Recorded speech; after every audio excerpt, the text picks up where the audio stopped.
Ano, mula sa welcoming. So iba pa yung sa wine. So welcome tapos one. Start natin para isang presentation na lang Pwede, natin. kasi gagawin din mo rin.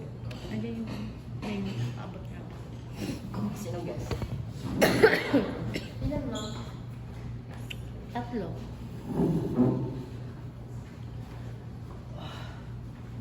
Pwede naman 2 na lang. 2 na lang po. Ganun.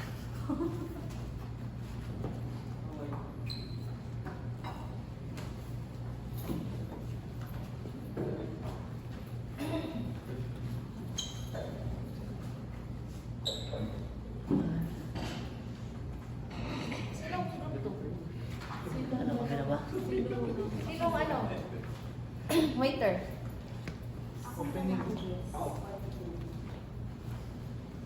Wala mo na kayo dyan. Welcoming pa nga eh.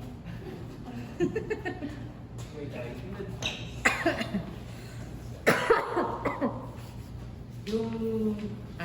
kaya sa wine kanina yung kung paano yung open na. Pero pag may order ng sparkling or champagne, hindi ginaganon to ha.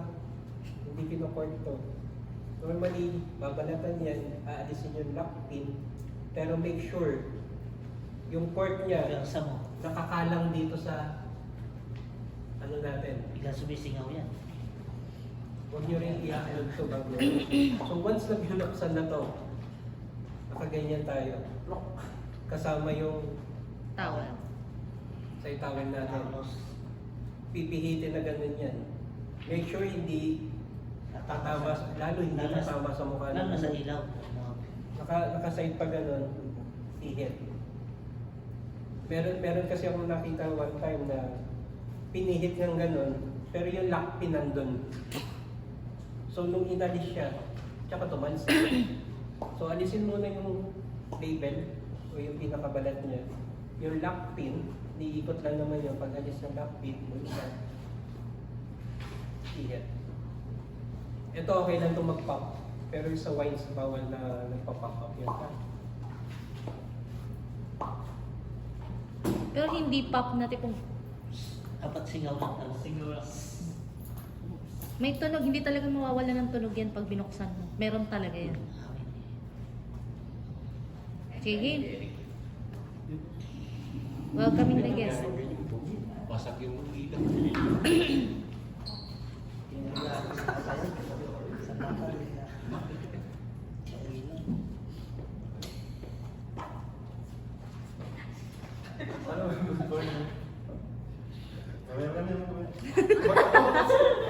Huwag kasi kayo tumawa. Ba't kayo natatawa?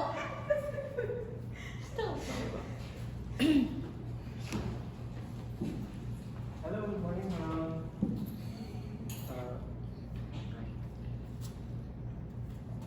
For how many packs? For 2?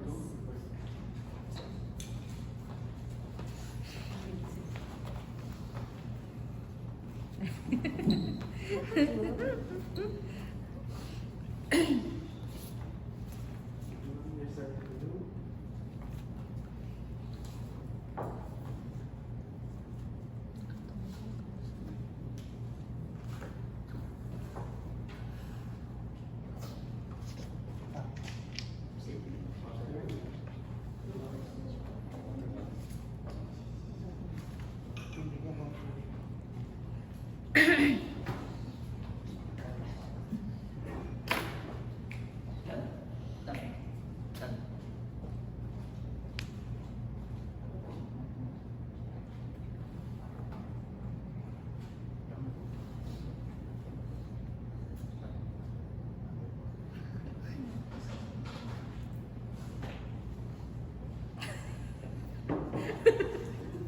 Nagtataka na yung guest mo mula sa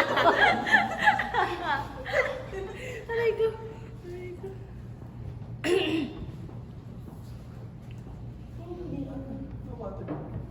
Upsell. Nakaupo na sila. Binigyan mo ng menu. Upsell. Water muna or would you like? Ano would you like? Yeah. Can I offer you some drinks? We have sparkling wine, bottled water, or just service water. Ano ba siya?